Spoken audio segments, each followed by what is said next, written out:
And again, I promised you eagles. We got eagles. Now, one of the reasons we have chosen this spot as we take opportunity to have a teachable moment here is because this area is quite full of immature bald eagles, as the one we see soaring here. This is an area where a lot of the young birds will come. The 1,000 acres here, Berkeley, adjoining Westover Plantation, where we've released at least 50 eagles over the years. Across the river, the National Wildlife Refuge, and all the lands up and down this part of the river. People care about these eagles. They look out for them. And the river here is wide, relatively shallow, full of fish, and the fish are clean and free of impurities. So it's a good food source, a good place for them to fish and hunt and forage and scavenge, and they will have every opportunity. Now, who can tell me what this bird is? Vulture. Vulture, right. How can you tell? See him when he flies, his wings are above vertical. Eagles fly vertical, vultures above vertical, and they wobble. Check it out. So this area has been selected because the 5 birds that will be released today will have the opportunity, perhaps, to steal fish from that other eagle. There you go. We have tried to teach them to steal hubcaps, which is far more lucrative, but if they will just steal fish and keep it going until they learn to catch their own, we'll be just fine with that. Now, some of the things that make this day quite special are the partnerships that we have. And certainly there is no more important part of eagle conservation in Virginia than the role of the Virginia Department of Game and Inland Fisheries. They are the folks who rolled out here early this morning and set up the corridors so that everybody will get a chance to see. They've helped us out from day one on this, but most importantly, that agency has been the agency that has overseen and supported the recovery of the bald eagle in Virginia. The biologists, the conservation police officers that protect them through law enforcement, the scientists, the staff, Director Bob Duncan is here today. Bob, wave here he's over here in the shade. He is a politician and a politico, so he stands in the shade while we taxpayers are out in the sun. But no, Bob and I have been friends for a very long time, and it has been a real pleasure over the years to have so many opportunities to work together. As you know, the history of these birds goes back way beyond this year. And one of the people who is best able to explain that is a member of the staff of the Virginia Department of Game and Inland Fisheries, a name you all will know. Have we got the other mic fixed yet? All right, Steve, come out here where they can at least see you, then we'll put you back on that. We'll bring it with you. Maybe it'll work. Who knows? Is the handheld work now? Try it. There's no one in office. I think it's on. Okay. Introduce yourself and take it away.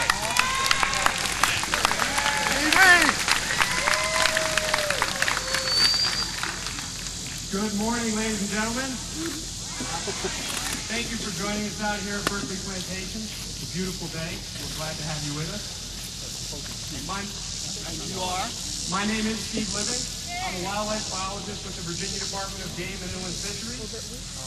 And for the last 5 years, I've had the pleasure of coordinating the agency's involvement with the eagle family. A few of you may be familiar with it.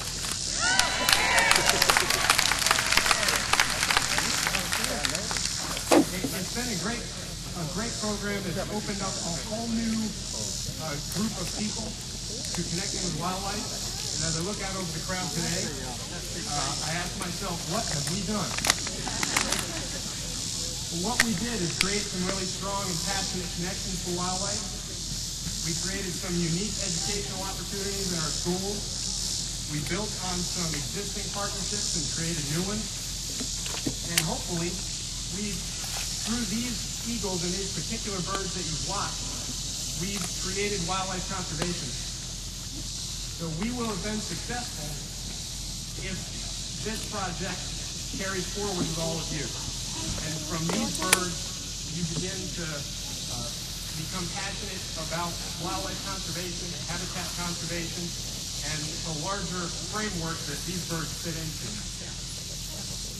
To help keep this story moving forward and to provide us with some great data that we need to continue managing, one of these birds today will be fitted with a transmitter. That's going to allow us to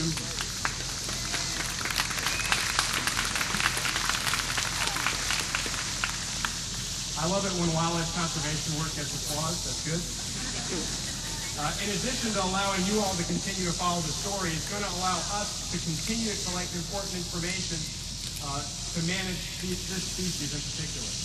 It'll give us information about how these birds range over the habitat, where communal roots are, and a host of other information that's going to help us make management decisions. And it's important in this area, as Ed mentioned, this is one of the primary eagle concentration areas in the Chesapeake Bay region. And birds from up and down the Atlantic coast come here to take advantage of these rich natural resources. So our responsibility in managing them is key. And we're going to continue to do that to the best of our ability. I want to thank the partners for the Eagle Cam, namely the Norfolk Botanical Garden, where that cam is located. Safeguarded that Western territory for years. I'd like to thank WVEC, who have provided the team with that year. I'd like to thank my colleagues at CGIF. I'd like to thank the Center for Conservation Biology for the additional support they've offered to this project. And for those who have enjoyed the online community that's grown up around these birds, I'd like to particularly thank the moderators of the online chat forum.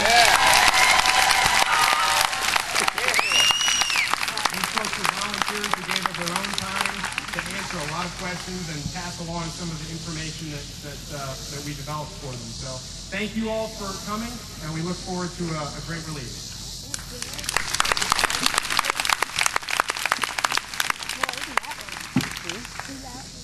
Okay.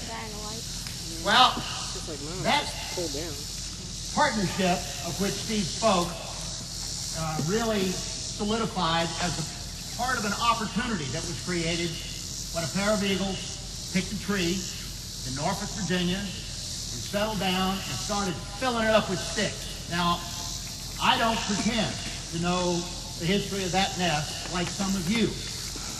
Many of the people in this crowd know the sticks on a first-name basis. I thought people were pulling my leg the first time I met some of the eagle community. Somebody would walk up and say, "Hi, my name's Congo Wing." Somebody else walked up and said, "Hi, my name is Shoe Button." And I remember thinking to myself, boy, your parents just hated you. Who would name their kid Shoe Button?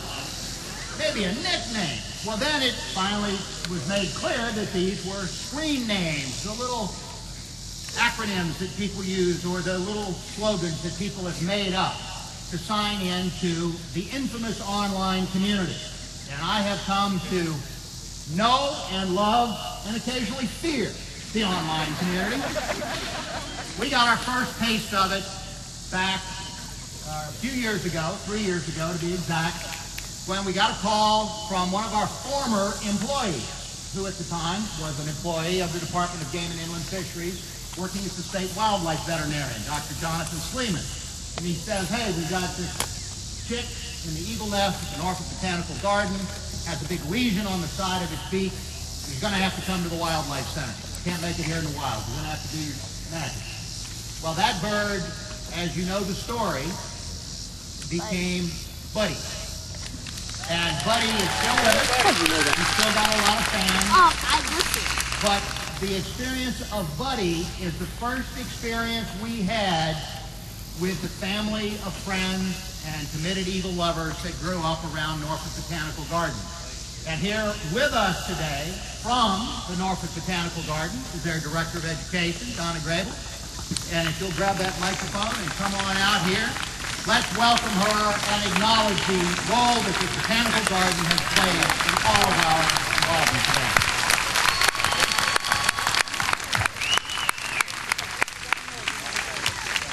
Red. Good afternoon, welcome everybody. We're thrilled that you're here. On behalf of the staff of Norfolk Botanical Garden Board of Trustees, we welcome you and we thank you for coming and for your support. You know, I was walking around today talking to guests, and we have guests from all over the country. There's 24 states, is that right, Ed? 24 states, Canada, Michigan, New York, Pennsylvania, Florida. I don't know who came from the farthest away. Is our Canada friends here today? They're out There there. they are, welcome. And I have to tell you that it's so impressive and so heartwarming to see how touched you are by the eagles and how inspired you are. Our mission at the garden and with each of our partners is to inspire people to get connected and reconnected with nature. And nobody has done that any better than our eagles and you. And you have been inspired by the eagles, but I just like to say that all of the partners, and we are inspired by you. Thank you so much for your support, and come and see us at the garden. Thank you. We know that it's a wonderful vehicle through which people can connect with nature. And one of the things affecting our society today is what has generally become known as nature deficit syndrome. And the whole notion that we have become disconnected from the natural world around us on which we depend. The story of the eagles that we have today, all 5 of them, is a story that in its multi-facets has a way of connecting us with what we as humans are doing to the natural world around us. And one of the reasons that at the Wildlife Center of Virginia, this last 90 days, 3 months to the day that we received the 3 Norfolk Botanical Garden eagle chicks. 3 months to the day that we are turning them loose, but in those 3 months, life as we know it at the Wildlife Center of Virginia has changed. Some of it even for the good. Well, truthfully, of course I'm teasing, but what we have discovered and what we have found is that we can connect with people without being face-to-face all the time. The day the chicks arrived, and I had promised to come onto the chat room and explain what was going to happen to them.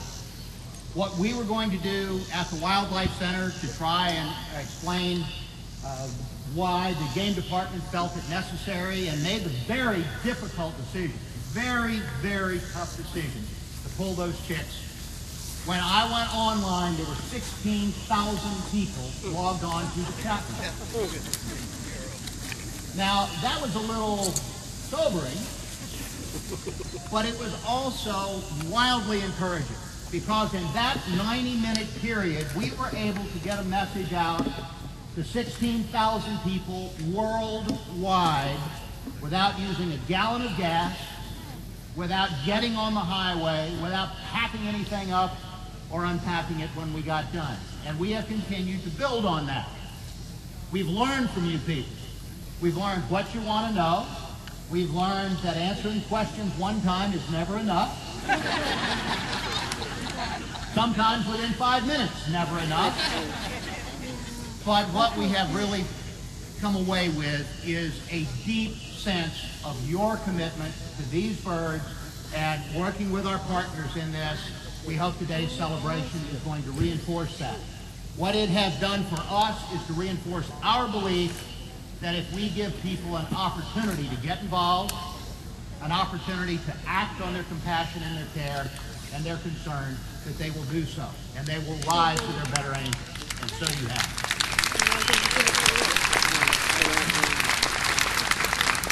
Now, as you know, the 5 birds we're going to be releasing today, and I'm going to give you a little more information than we might otherwise have given you, because we've got time.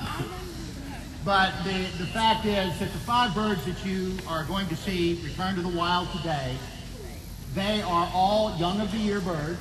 They're all roughly 4 months old, and they are all at the stage where they are able to go back into the wild and fend for themselves. Now, those of you who follow the chat room saw the wonderful my favorite typo of all time yesterday. And I will apologize if the author of the typo is here for holding up your typographical error, but the question was asked yesterday, how long will it be after the birds are returned to the wild that they will begin to eat themselves? Well, I guess the answer to that is it depends how hungry they are. I'm sure the question was, eat for themselves, feed themselves, find food for themselves, and the answer is it won't take very long, because right out behind us is the James River. Between here and that first island that you can see in the river is the shipping channel. And commercial ships, tugboats, barges go up and down there all the time. And those big, powerful propellers are churning and throbbing the water, and it's sort of like a great big bass-o-matic, if you remember the early days of Saturday Night Live. Fish get whacked, they get thumped, they get stunned, they float to the surface, and it's sort of a buffet line for eagles out here. That's one of the reasons that this is such an ideal spot for these young birds. It's one of the reasons that we are bringing them here, because there are fish that are whacked in the head by boats. There are fish that will be easy to catch, and there are other eagles with more experience from whom they can steal fish if they need to. So this area is special. Now, I see the guests of honor have arrived. So, as we get them in place and begin the process, it's time for ground rules. Now, we can cheer and whoop and holler right now, but that's going to have to stop as soon as we start bringing out birds. And when we bring out birds, we are going to have 5 to release. They will not be released all at one time. There will be about 10 minutes between birds, just so we can get them out, check them out, and be sure that each and every one is sound, has made the trip well. And when we are ready to release them, we will bring them out into this area in the middle, and we may, we'll kind of judge how the breeze is, and the fact that we've got a breeze, we're going to count it as a blessing, even if it's going to add an unpredictable element to the release today. What are the birds going to do when they are released?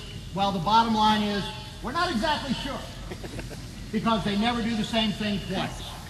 Ideally, we've created this runway. We'd like to launch the birds up, and they'll fly, and they'll take off, and then they'll soar for pictures, and then they'll go about and have a nice life. And if that happens, I hope you will all rush straight home and double your donations. But I hope you haven't bet on it at this point. What will happen can run the gamut from throwing the bird up. It will fly 110 feet, the length of the flight cage, and it'll land on the ground out there. That is very possible, and it's not altogether unlikely. If that happens, sit still and be quiet. Now, the chances are really good. They're going to go out a little ways and then turn in one direction or the other. That's the probability.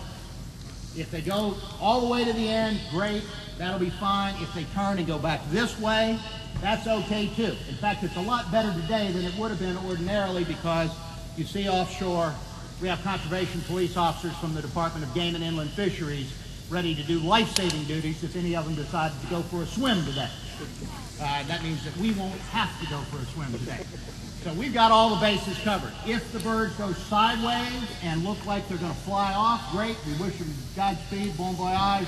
Then we can cheer and wait for the next bird.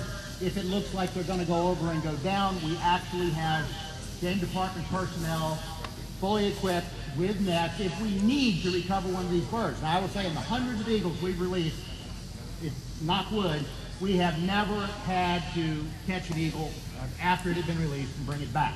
The last time that we know that happened, President Clinton released an eagle to honor the upgrading of the bald eagle from endangered to threatened. And they got one from a rehab center that wasn't ready to go. And you've heard us say over and over again, no eagle before its time.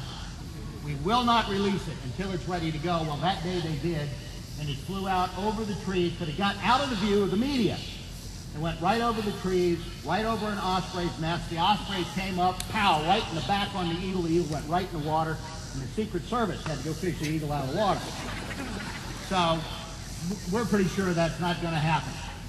And I think, let me just double check here, I think we are about ready for the main act to begin. So you guys chill out, get a glass of a bottle of water, and get ready. Here it comes.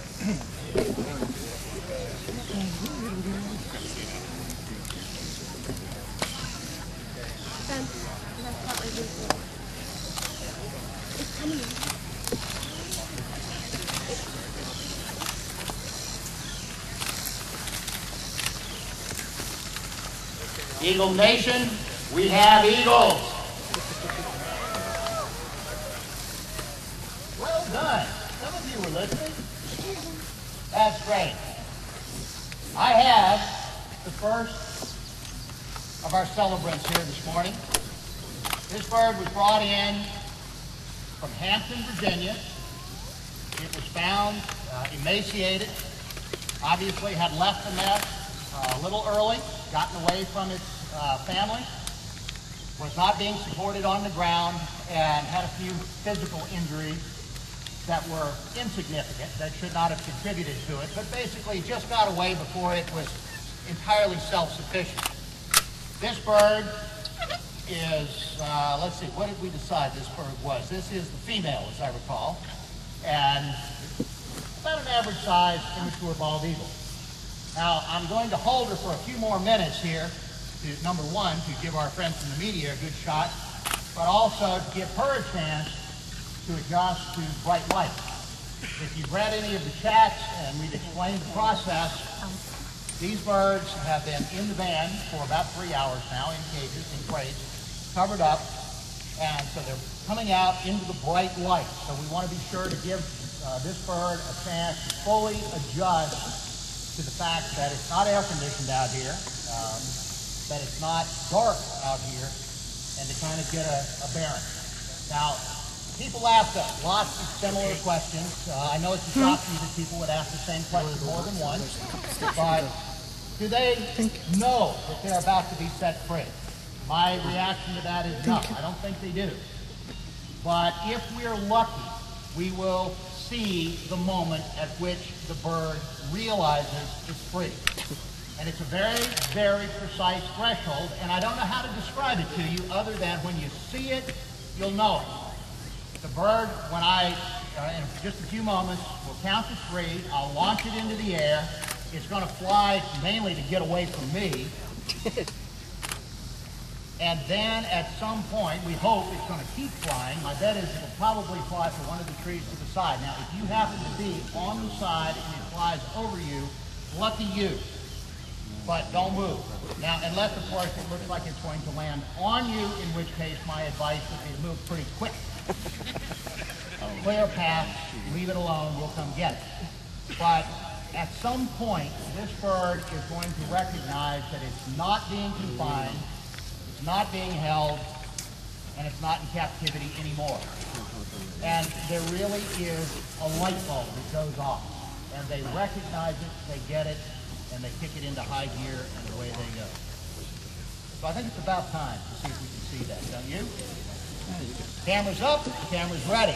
We're going to count to 3. I'm going to launch this bird into the air, and then we'll hope for the best. Are you ready? 1, 2, 3.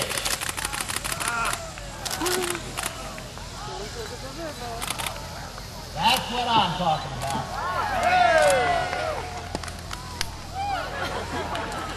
And did you notice that? The first poop and freedom was right in the pond.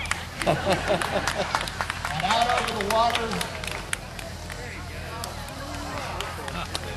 Cool.